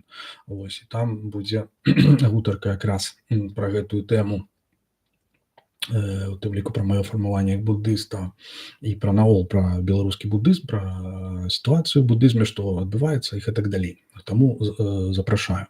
Вось, таксама з добрых навінаў я чуў, што плануецца выданне аповедаў Борхеса, выдавецтва «Весна», перакладчык Сергей Шупа. Ось, вельмі чакаю, таму што мы як бы заслужылі даўно як бы Борхеса па-беларуску, нягледзячы на тое, што асобныя тэксты сям-там публікаваліся, былі перакладзены і мною, там, сябрамі маімі, і Сергеем тым жа, і яшчэ кемсьці. Ось, але мець кніжку Борхеса па-беларуску это выдатна было б. Ось, моя мара это выдаць Борхеса паэзію, у тым ліку, якую я шмат перакладаў у свой час, вось, і таксама выдаць вот менавіта борхесаўскія буддыйскія тэксты, вось, многія з якіх я вот у сваім перакладзе сёння вам прачытаў. То бок гэта было б, я думаю, даволі цікава, то бок як такі дадатак своеасаблівы, вось, да аповедаў менавіта, да Борхеса фікцыі, да, белетрыстыкі так званай. Вось, але, ну, гэта ўсё ўпіраецца пытанне ў аўтарскія правы, то бок мы ў выдавецтве «Сейбіт» хацелі бы гэта зрабіць, але гэта як бы не танная штука, не таннае задавальненне. Вот. Грант, які мы прасілі, вот, сёлета, нам не далі на першы раз. Вось, мы будзем прасіць, напэўна, зноў. Вось, такім чынам, што яшчэ застаецца дадаць? Ну, Фактычна ўжо нічога. Я вельмі рады, што мы з вами это ўсё вытрымалі, таму што я кажу, гэты стрым для мяне надзвычай важны. Вось я рады, што ён адбыўся. Прачытаю яшчэ, што піша нам Балабэру, значыць, каментар. Ва ўсёй нашай ілюзорнасці добра, што ёсць магчымасць паслухаць цалкам сабе рэальную лекцыю, шмат цікавага, немагчыма не захапіцца, дзякуй, праўдзівы. Окей, ну, хтосьці там все яшчэ вырашае для сябе пытанне праўдзівасці і непраўдзівасці. Будзем яму зычыць з гэтым поспехаў. Так, значыць, дзякуй за праўдзівы каментар, праўдзівы дзякуй. Значыць, такім чынам, бадай што ўсё, што я хацеў сёння агучыць, удалося агучыць. І што будзе наступным, я не ведаю. Розныя ёсць ідэі. Магчыма, это будзе працяг цыклу пра бодхісаттваў, пра Владзіслава Кліму. Вось, магчыма, гэта будзе зусім іншая тэма. Вось, я абяцаў вам паразважаць пра буддызм і дэндызм, напрыклад, вось, альбо відавочная тэма, якая напрошваецца сама, это буддызм і beat generation, вось, то бок бітнікі. Вось, пабачым, будучыня адкрытая, вось, але, як я казаў, прынамсі раз на месяц хацелася б быць з вамі, рабіць стрым. Такая патрэба ў мяне ёсць, нават чыста фізіялагічная, можна сказаць ужо. Вось, пагатоў, што вось з'явілася вось гэтая сціплая тэхніка, мікрафон, які, я спадзяюся, крышачку палепшыць якасць гуку, і не толькі. Ён вот стварае такое нейкае, надае аўтарытэту чалавеку, які робіць падкаст. То бок, калі вы проста робіце падкаст і не ўжываеце там вот этой тэхнікі, то вам ніхто не верыць.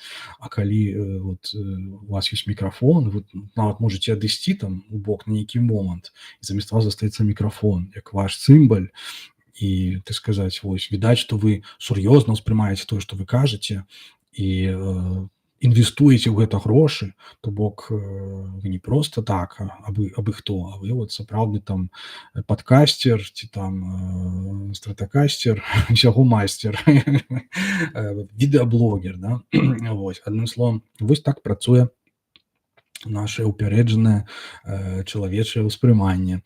Вось, окей, сябры, все, больш не буду, до наступных сустрэч, вельмі рады быў быць з вами сёння. Дзякую за тое, што знайшлі час у працоўны дзень, вось, ну так выйшла, вось, такі расклад у нас цяпер. Такім чынам, до наступнага разу, усяго вам добрага, я дзякую вам, і чытайце Борхеса, і медытуйце. Усяго добрага, шчасліва.